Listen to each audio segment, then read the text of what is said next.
마태복음 2장 1절로 12절 말씀 우리 한 절씩 교독하도록 하겠습니다. 헤롯 왕 때에 예수께서 유대 베들레헴에서 나시매 동방으로부터 박사들이 예루살렘에 이르러 말하되 유대인의 왕 나시니가 어디 계시냐? 우리가 동방에서 그의 별을 보고 그에게 경배하러 왔노라. 헤롯 왕과 온 예루살렘이 듣고 소동한지라.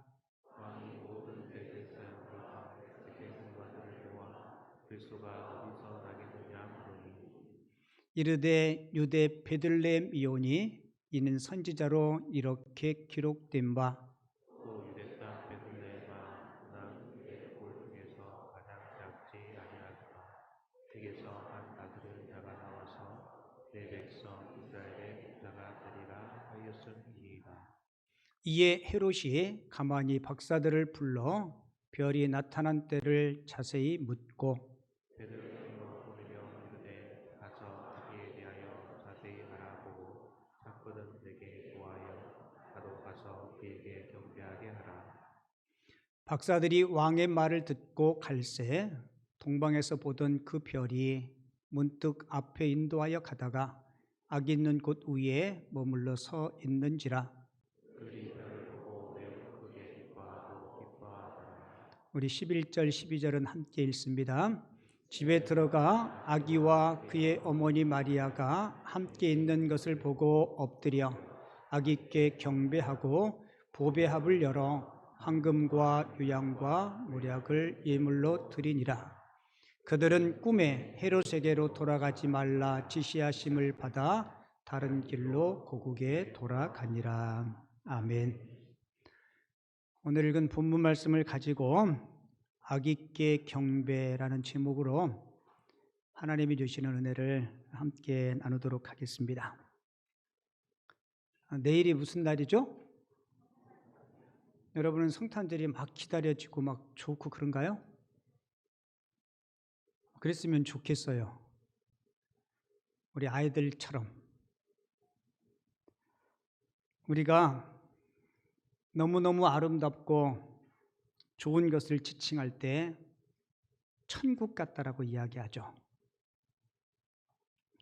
그런데 우리 예수님은 그렇게 좋은 천국을 포기하시고 낮고 천한 사람의 모습으로 왜 이 땅에 오셨을까?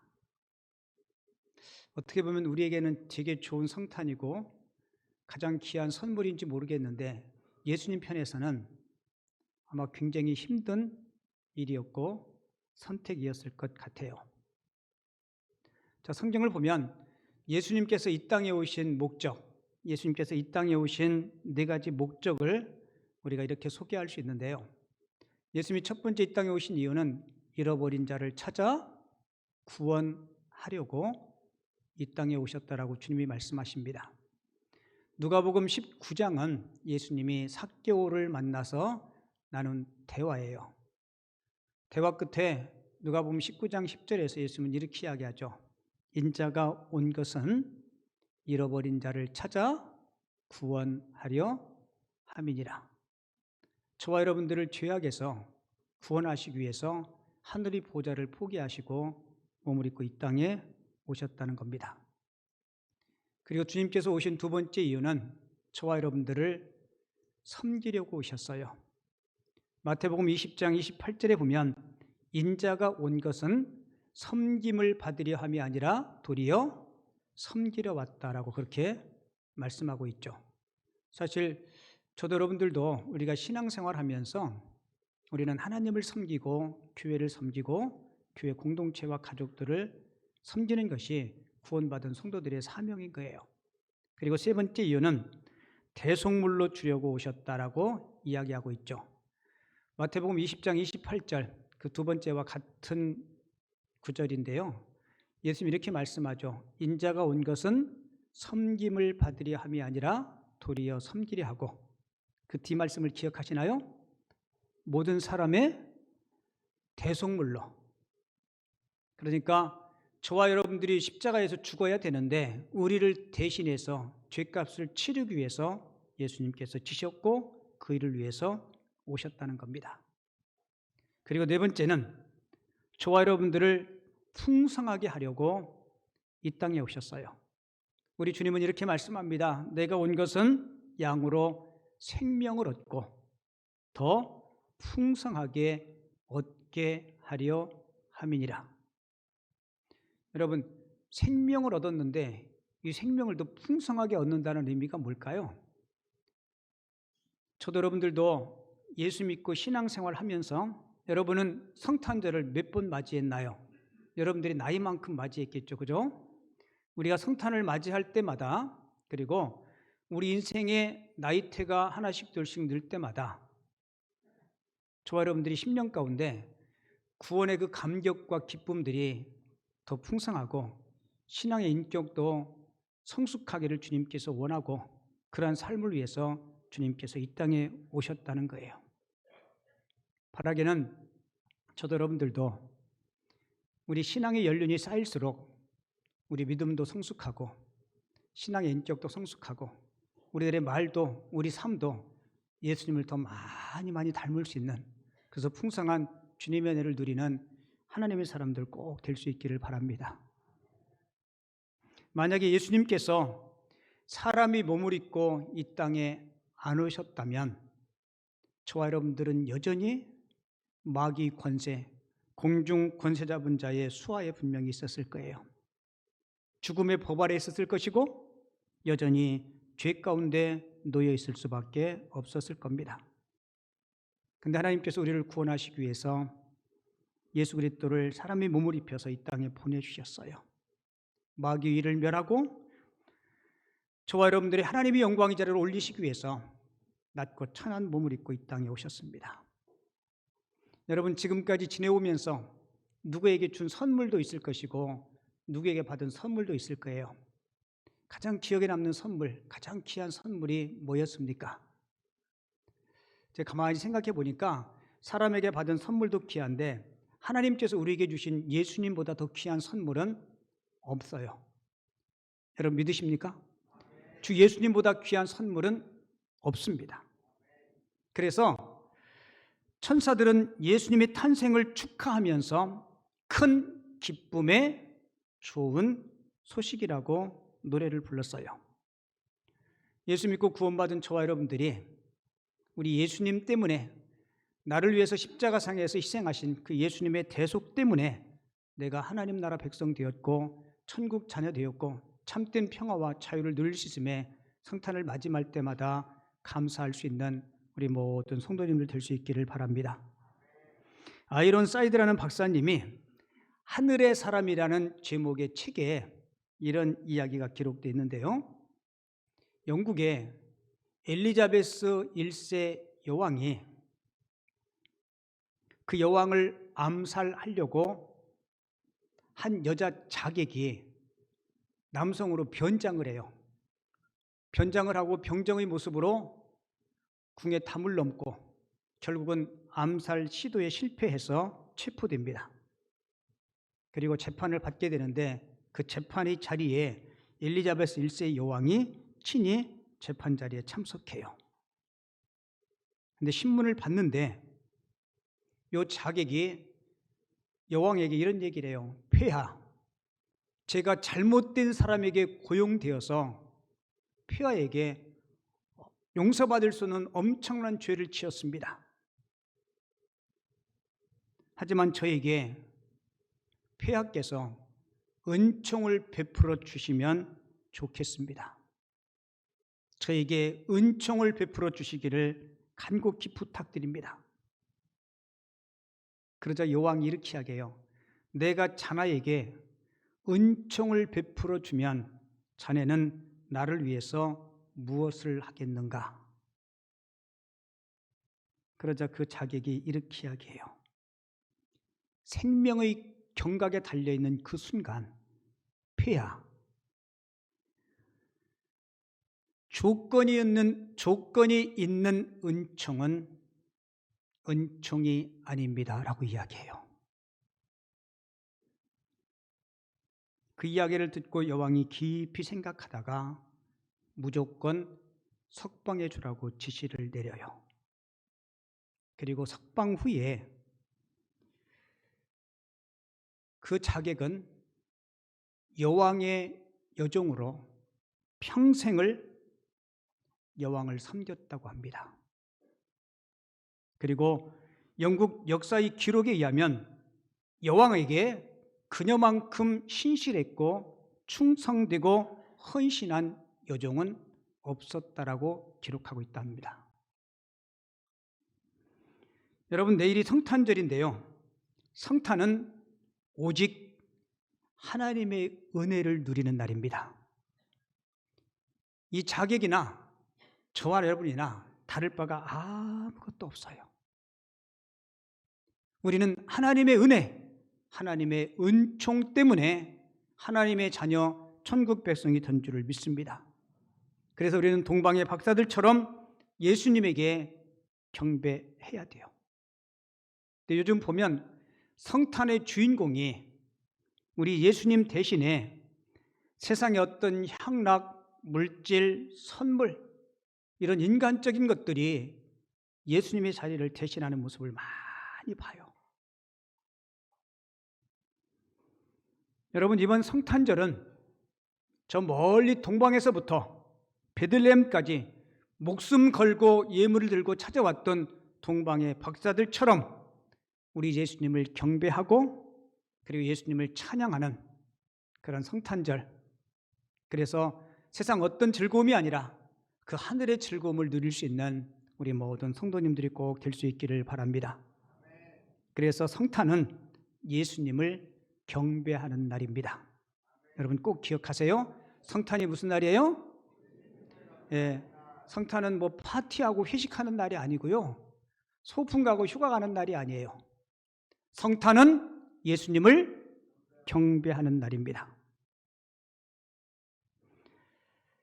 여러분, 동방 박사들이 왜 별의 인도를 따라 우리 예수님을 방문한지 아세요? 우리는 흔히 그 질문에 예물을 드리려고 오셨다고 생각하는데 아닙니다. 오늘 본문 11절에도 기록했고 동방 박사들이 아기 예수께 드린 가장 소중한 것은 황금, 유향, 모략이 아니고 뭐예요? 예배입니다. 자, 본문 11절 한번 확인해 볼게요. 집에 들어가 아기와 그의 어머니 마리아가 함께 있는 것을 보고 엎드려 아기께 뭐해요? 경배하고 보배합을 열어 황금과 유향과 모략을 예물로 드리니라. 여러분, 예물이 먼저예요? 경배가 먼저예요? 경배가 먼저예요. 동방 박사들은 예물 이전에 하나님을 예배하기 위해서 그들은 그 먼 길을 마다하지 않고 왔습니다. 우리가 성탄절을 영어로 크리스마스라고 하죠. 크리스마스가 두 개의 단어의 합성어예요. 그리스도라는 단어와 미사, 예배라는 단어. 그러니까 크리스마스는 그리스도에게, 예수님에게 뭐 하는 거예요? 예배하는 겁니다. 여러분, 이게 성탄절을 가장 성경적으로 하나님이 기뻐하시는 방법으로 성탄을 보내는 것이 하나님 앞에 나와 경배하고 예배하는 거예요. 내일 성탄 예배 몇 시 있다고 그랬어요? 그러니까 성탄 예배 오셔야 되겠어요? 안 오셔야 되겠어요? 대답 안 한 분도 오시기 바랍니다. 그게 하나님이 가장 기뻐하시는 일이고 우리가 성탄을 가장 보람되게 보낼 수 있는 거예요. 그래서 성탄은 예수님의 탄생을 축하하며 예배하는 날. 그래서 첫 번째 예수님이 탄생한 그 크리스마스에도 천군 천사들이 하늘에는 영광이요 땅에서는 기뻐하심을 입은 사람들 중에 평화로다라고 예수님의 탄생을 축하했죠. 요즘 사람들에게 성탄절 그러면 가장 먼저 생각나는 게 뭡니까? 여러분들은 가장 먼저 생각나는 게 뭐예요? 그렇게 얘기할 수밖에 없겠죠, 그죠? 맞아요. 근데 세상 사람들은 그렇지 않아요. 뭐 선물, 아니면 파티, 아니면 뭐 산타크로스, 아니면 성탄 추리. 근데 여러분, 성탄의 주인공은 누구예요? 예수님이십니다. 이 땅에 평화의 왕으로 오신 그 예수님. 저도 여러분들도 성탄을 맞이할 때마다 그 주님이 주시는 그 평안함을 우리 마음 가득히 누렸으면 좋겠습니다. 그리고 예수님께서 그러셨던 것 같이 우리도 그 성탄의 기쁨들을 우리 가족과 이웃들과 함께 나누었으면 좋겠어요. 그리고 두 번째 우리가 꼭 기억해야 될 것은요, 경배의 대상인 예수 그리스도가 우리의 왕임을 여러분들이 꼭 기억하십시오. 자, 오늘 성경 본문에 보면 예수님을 나의 왕으로 모시며 사는 삶과 그렇지 않은 삶을 오늘 본문이 우리에게 대별해서 보여주고 있어요. 여러분, 예수를 나의 왕으로 모시고 사는 삶은요, 그 삶에 기쁨이 있습니다. 감사가 있어요. 승리가 있습니다. 자, 오늘 성경 볼게요. 2절에 보면 동방 박사들이 유대인의 왕으로 나신 이가 어디 계시냐. 자, 박사들은 예수 그리스도를 누구라고 표현해요? 왕이라고 표현해요. 우리가 동방에서 그의 별을 보고 그에게 경배하러 왔다라고 이야기하죠. 자, 동방의 박사들은 예수 그리스도를, 하나님을 나의 왕으로 인정하니까 경배의 마음이 생기고 그의 삶에 기쁨이 있었던 거예요. 자, 반면에 예수를 나의 왕으로 인정하지 않고 모시지 않고 사는 인생은요, 오늘 본문 3절에 보면 헤롯과 예루살렘 백성들인데요, 헤롯 왕과 온 예루살렘이 듣고 뭐 했다 그래요? 소동했다라고 이야기해요. 예수님의 탄생의 소식을 듣고 예수 그리스도를 나의 왕으로 모시지 않고 사는 사람은 마음이 혼란스러운 거예요. 그리고 현대인의 성경에 보면 요 마태복음 2장 3절을 또 이렇게 표현해요. 헤롯 왕은 그 말을 듣고 몹시 뭐 했다고요? 예수님의 탄생의 소식을 듣고 왕으로 인정하지 않는 사람은 그게 근심거리가 된다는 거예요. 그리고 세번역 성경은 오늘 본문을 또 이렇게 소개해요. 헤롯 왕이 그 말을 듣고 몹시 당황했다라고 소개합니다. 자, 예수 그리스도를 나의 왕으로 모시고 살지 않는 사람들의 심정은 어때요? 소동하고 두려움이 있고 근심이 있고 방황하게 되고. 여러분, 왜 예수님의 탄생의 모습을 보고 이렇게 사람들의 마음의 태도가 다를까? 그 이유를 12절은 이렇게 소개하고 있어요. 그들은 동방 박사들을 이야기하죠. 동방 박사들은 꿈에 헤롯에게로 돌아가지 말라 지시하심을 받아 다른 길로 고국에 돌아가니라. 자, 예수를 나의 왕으로 모시고 사는 사람과 그렇지 않은 사람의 결정적인 차이가 뭐예요? 왕 되신 주님의 지시를 따르느냐, 따르지 않느냐. 여러분, 지금도 마찬가지예요. 여러분은 예수 그리스도가 여러분의 왕이심을 믿습니까? 그런데 왕 되신 주님의 지시를 따르지 않으면 여러분들의 삶의 갈등, 근심, 걱정, 불안, 마음의 요동침, 여러분 지금도 똑같아요. 여러분 구약 사사기 한번 보세요. 사사기에 계속 반복되는 말이 뭐예요? 이스라엘에 왕이 없으므로. 거기서 이야기하는 왕은 누구예요? 하나님을 이야기하죠. 내 마음에 하나님을 왕으로 모시지 않으니까 개인도 가정도 국가도 올바른 체계를 가지 못하는 거예요.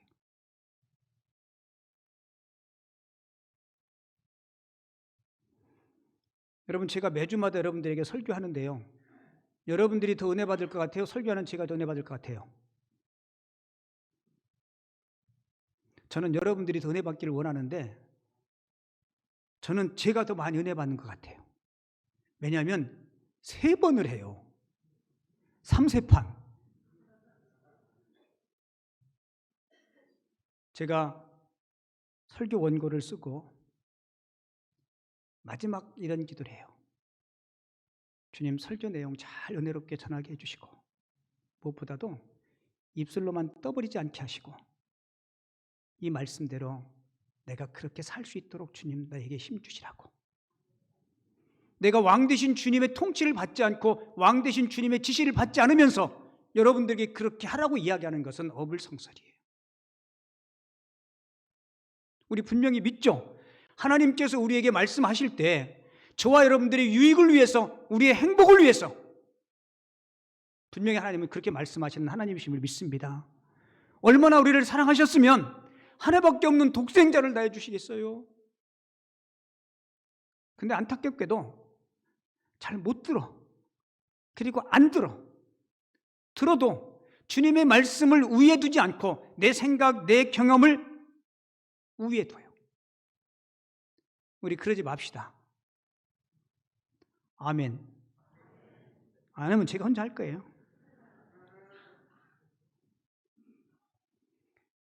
여러분, 예수를 잘 믿는 사람은요, 마음과 심령이 딱딱하게 경직되어 있지 않습니다. 여러분, 예수 믿어도 실수해요, 안 해요? 해요. 죄 저에 안 져요. 죄 진 다음에 뭐 해요? 그죠? 보세요. 뭔가 잘못했어. 감정 때문에 하지 말아야 될 말을 확 쏟아냈어. 그러면 예배당에 와서 하나님, 이놈의 주동아리가 또 죄를 지었네요. 어느 분이 기도할 때 진짜 자기 주동아리 때리더라고요. 여러분, 우리가 예수 잘 믿는 사람들은요, 마음이 상했다도 예배당에 와서 하나님 앞에 기도해요. 주님, 왕 되신 주님, 내 마음을 다스려 주옵소서. 그렇게 기도하다 보면 용서하는 마음, 이해하는 마음, 수용하는 마음이 생기는 거예요. 왕 되신 주님의 지도를 받을 때 우리 마음이 온유해지고 온유한 자가 땅을 기업으로 차지할 줄을 믿습니다. 그 날마다 내 마음 중심에 예수 그리스도를 내 마음 왕자에 앉히시고 그분의 지도하심을 받을 수 있는 하나님의 사람들 꼭 되시기를 바랍니다. 그래야 우리들의 삶에 평안함이 있어요. 제가 그렇게 오래 살지 않았는데요, 이제 조만간에 회갑이 돼요. 별로 반응이 없으시네. 회갑된다니까. 이렇게 살아온 인생의 모습들을 보면 하나님 편에 선 자, 하나님 편에 섰다 세상 편에 섰다 왔다 갔다 하는 자, 아예 하나님 편에 왔다 갔다 않고 선 자, 그들의 삶의 모습은요 10년, 20년, 30년, 40년 쭉 지나면 열매가 달라집니다. 왠지 알아요? 하나님이 지시하심을 받으면 하나님이 책임져 주십니다. 여러분, 그게 신앙이에요. 많이 배우고 적게 배우고 많이 가지고 적게 가지고를 떠나서 바라기는 동방의 박사들처럼 예수 그리스도를 나의 왕으로 모시고 그리고 그분의 지시하심을 받아 살아갈 수 있는 하나님의 사람들 꼭 되시기 바랍니다. 우리가 그분의 간섭을 받을 때 우리 삶에 소요함이 없고 요동침이 없고 주님의 참된 기쁨과 보람이 우리 심령 가운데 가득할 줄 믿습니다. 이번 성탄절에 저도 여러분들도 다시 한번 다짐하고 내 마음의 빗장을 열고 예수 그리스도를 내 마음 중심 보좌에 다시 한번 모시고 주님과 함께 동행해서 여러분들의 삶에 기쁨과 감사가 넘치는 귀한 성탄절 성도님들 귀한 가정 되어줄 수 있기를 주님의 이름으로 축원을 드립니다.